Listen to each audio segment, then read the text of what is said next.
हे बंधुरा welcome to another episode of Rahul's world. आज के भिडियोर सीरीजे आमी एक्वारियामेर मध्य जो फिल्टार थाके सेई फिल्टारेर मीडिया सम्पर्के बोलते चलेछि। এই সিরিজের বেশ কয়েকটি ভিডিও আসতে চলেছে এবং বলা বাহুল্য এটি হচ্ছে এই ফিল্টার মিডিয়া সিরিজের প্রথম এপিসোড। এই ভিডিওতে বা এই সিরিজে আমরা কথা বলবো অ্যাকোয়ারিয়ামের মধ্যে বিভিন্ন ধরনের যে ফিল্টার মিডিয়া ইউজ হয় সেই ফিল্টার মিডিয়া সম্পর্কে, কিভাবে আমরা ফ্রিতে ফিল্টার মিডিয়া পেতে পারি সেগুলো সম্পর্কে, এবং কোন মিডিয়াটা সবথেকে ভালো হবে অ্যাকোয়ারিয়ামের ওয়াটারের ফিল্ট্রেশনের ক্ষেত্রে। এই সব নিয়ে বিস্তারিত এই সিরিজের ভিডিওগুলিতে আলোচনা করা হবে। তাই ভিডিওটিকে লাইক করবেন, নতুন হলে সাবস্ক্রাইব করবেন। চলুন শুরু করা যাক।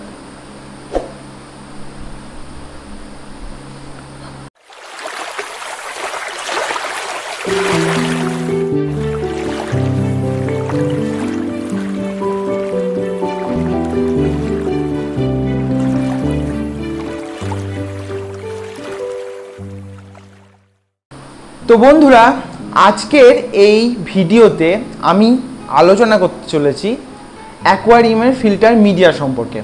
আমরা জানবো যে ফিল্টার মিডিয়া ক ধরনের হয় এবং আজকে আমরা স্পেসিফিক এক ধরনের মিডিয়া নিয়ে আলোচনা করব।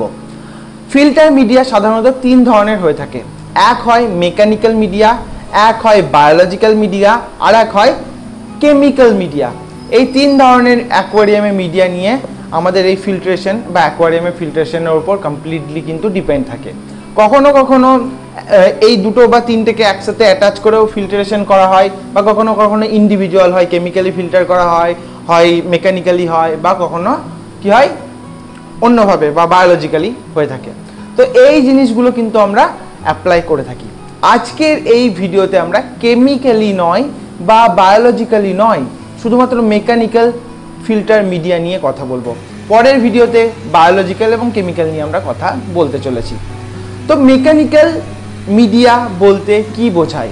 প্রথম জিনিসটা আমাদের বুঝবো মেকানিক্যাল, অর্থাৎ এই জায়গাটার মধ্যে জলের মধ্যে যে বড় টাইপের ডেব্রিস, বড় পার্টিকেলস, এই জিনিসগুলো আটকে থাকে বা এই জিনিসগুলো জলে চলে আসে, এই জিনিসগুলোকে ফিল্ট্রেশনের জন্য আমাদের এই মেকানিক্যাল ফিল্টার বা ফিল্টার মিডিয়াটাকে আমাদের কিন্তু ব্যবহার করতে হয়। কি কি ধরনের হয় এই মেকানিক্যাল ফিল্টার মিডিয়া এবং কোন কোন জিনিসগুলো আমরা ইউজ করতে পারবো এবং কি কি জিনিস আমরা ফ্রিতে পারবো বা পাবো সেটাও বলে দেবো। তো মেকানিক্যাল মিডিয়া বলতে যেটা খুব সহজে বোঝানো যায়, ধরুন আপনার একটা সহজ এক্সাম্পল দিই, চা ছাঁকতে হবে। চা পাতাকে আছে কি করবেন, একটা ছাঁকনি দিয়ে ছেঁকে দেবেন। যে প্রসেসে এটা ছাঁকা হচ্ছে সেই জিনিসটাকে বলা হয় মেকানিক্যাল মিডিয়া। অ্যাকোয়ারিয়ামের মধ্যে সাম্প হোক বা টপ ফিল্টার হোক বা যে কোনো টাইপের ফিল্টার হোক না কেন, তার মধ্যে যখনই জল পড়বে এবং জল পড়ে সেটা নিচে দিয়ে পড়বে, তো কি হবে, সেটা কিন্তু উপরের যে হেভি মোটা পার্টিকেলগুলো সেগুলো আটকে যাবে। আটকে গিয়ে কিন্তু মানে ওই পার্টিকেলগুলো ছাড়া পিওর জলটা বা ক্রিস্টাল জলটা তলার মধ্যে পড়বে। এটা হচ্ছে মেকানিক্যাল মিডিয়ার কাজ।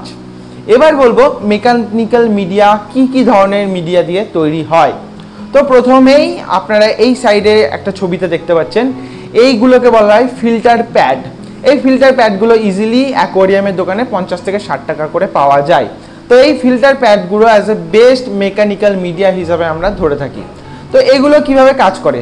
এগুলো সেম জিনিস, এগুলোর মধ্যে পোর থাকে। এখানে একটা জিনিস টার্ম ইউজ করা হয়, সেটাকে বলা হয় পোর পার এরিয়া, পিপিআই, পোর্স পার এরিয়া, মানে একটা পার্টিকুলার ইঞ্চ এরিয়া, তো না ইঞ্চ, একটা পার্টিকুলার ইঞ্চির মধ্যে কতগুলো ছিদ্র থাকে সেটার কিন্তু ডিপেন্ড করে।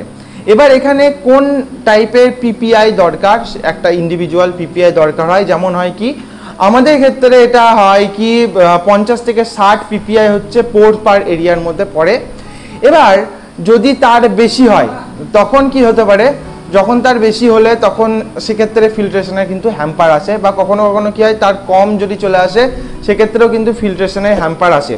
কম হলে কি হবে, সেক্ষেত্রে হেভি পার্টিকেলস ওখানে আটকে যাবে এবং জাম করে দেবে। আর যদি বেশি হয় সেক্ষেত্রে হেভি পার্টিকেলগুলো ইজিলি ওর দ্বারা পাস থ্রু করে যেতে পারে।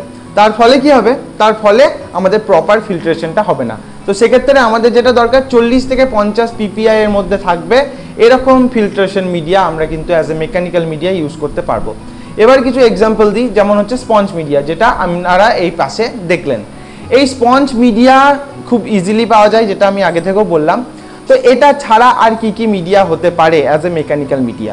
আমার হাতের কাছে আছে কিছু, দেখতে পাচ্ছেন, এগুলোকে বলা হয় সিনথেটিক কটন। এই সিনথেটিক কটনগুলো আপনারা কিন্তু ইউজ করতে পারেন। এগুলো খুবই দাম কম হয়, হয়তো 10-12 টাকার মধ্যে আপনারা একটা হিউজ অ্যামাউন্টে পেয়ে যাবেন। এবং কোথায় পাবেন? যেখানে বালিশ বা তোষক এইসব দোকানগুলো যেগুলো হয়, তুলো বিক্রি করে, সেই সকল দোকানগুলোতে এরকম সিনথেটিক কিন্তু কটন আপনারা পেয়ে যাবেন। এই সিনথেটিক কটনের সুবিধাতে কি, এটাকে আপনারা ইজিলি শেপ দিয়ে একটা প্যাড আকারে করতে পারেন এবং এগুলোতে খুব পোর সাইজ কম হওয়ার জন্য heavy particle as well as small পার্টিকেলও কিন্তু আপনারা ইজিলি ফিল্টার আউট করে নিতে পারেন। তো এই গেল আরেকটা। এরপর বলবো আরও একটা জিনিস। একটা হয় কটনের, যেটাকে বলা হয় কটন প্যাড। এই কটন প্যাডটা খুব বেশি হলে দাম নেয় 12 থেকে 14 টাকা কি 20 টাকা ম্যাক্সিমাম। একটা হিউজ অ্যামাউন্টের সাইজের দেয়, 20 টাকা থেকে 25 টাকা দাম নেয়। ওটা একবার আপনি যদি কিনে নেন, মোটামুটি আপনার অনেক দিন চলে যাবে, 2-3 বছর 4 বছর ওটাকে চেঞ্জ করে যদি ইউজ করেন চলে যাবে। এই সাইডে আমি ছবিটা কিন্তু অবশ্যই দিয়ে দেবো, আপনারা এখান থেকে দেখে নিতে পারেন। তো এই কটন প্যাড থেকেও আপনারা ইজিলি ফিল্টার মিডিয়া ইউজ করতে পারবেন। এবার এই সকল জিনিস ছাড়া আর কি কি জিনিস হতে পারে? বিভিন্ন ধরনের এখনকার বিভিন্ন ধরনের স্টোন পাওয়া যাচ্ছে, যেগুলো বাজারে কিনতে পাওয়া যায়। এই স্টোনগুলো কি করে, এই স্টোনগুলো অ্যাজ এ ফিল্টার মিডিয়া হিসাবে ইউজ করা হয়। আরেকটা যেটা বায়োলজিক্যাল আর মেকানিক্যালের mixed combine biological filter media নিয়ে আমরা পরবর্তী ভিডিওতে কথা বলবো। এখানে জাস্ট মেকানিক্যালটা বলি, এটা কম্বাইন করা হয়। সেটা কি হয়, বিভিন্ন ধরনের গাছ এবং গাছের সাথে গাছের যে সাবস্ট্রেট হিসেবে সয়েল এগুলো দেওয়া হয়, এই সাবস্ট্রেটের সয়েল এগুলোও কিন্তু অ্যাজ এ ফিল্টার মিডিয়া হিসাবে কাজ করতে থাকে। তো এইগুলো আপনারা কিন্তু ইউজ করতে পারেন।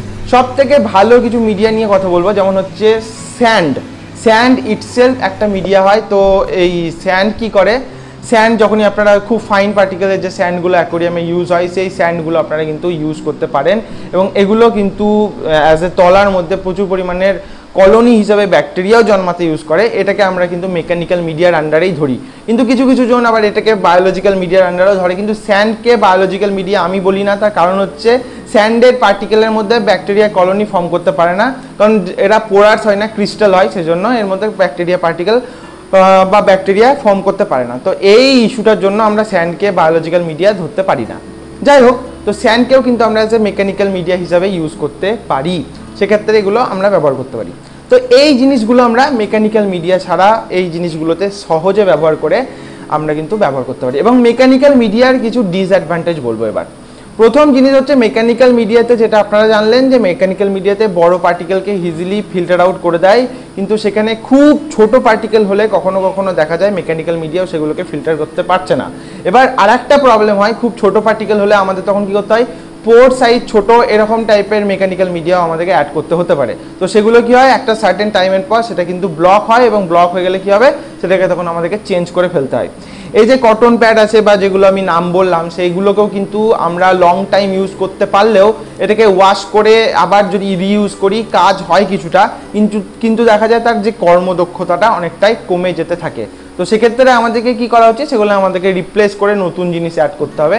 এর একটা ডিসঅ্যাডভান্টেজ, কিন্তু এই ডিসঅ্যাডভান্টেজটা খুব একটা মেজর নয়। তার কারণ হচ্ছে এই যে কটন মিডিয়া বা এই মিডিয়াগুলো খুব কম দাম হয়, তো সেগুলো ইজিলি আমরা পেয়ে যেতে পারি। তো একবার কি দুবার কি তিনবার ইউজ করার পর সেগুলো যদি আমরা রিইউজ না করি বা ফেলে দিই, সেক্ষেত্রে নতুনও যদি নিয়ে আসি, সেক্ষেত্রে আমাদের খুব বেশি ফাইন্যান্সিয়ালি মানে হ্যাম্পার হতে হয় না।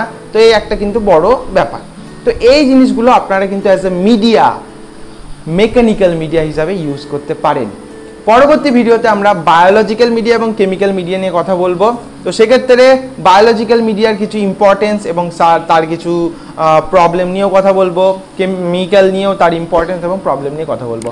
আজ এই পর্যন্তই। ভিডিও ভালো লাগলে লাইক করবেন, নতুন হলে সাবস্ক্রাইব করবেন। আজ আসছি, দেখা হচ্ছে খুব তাড়াতাড়ি। ততদিনের জন্য গুড বাই।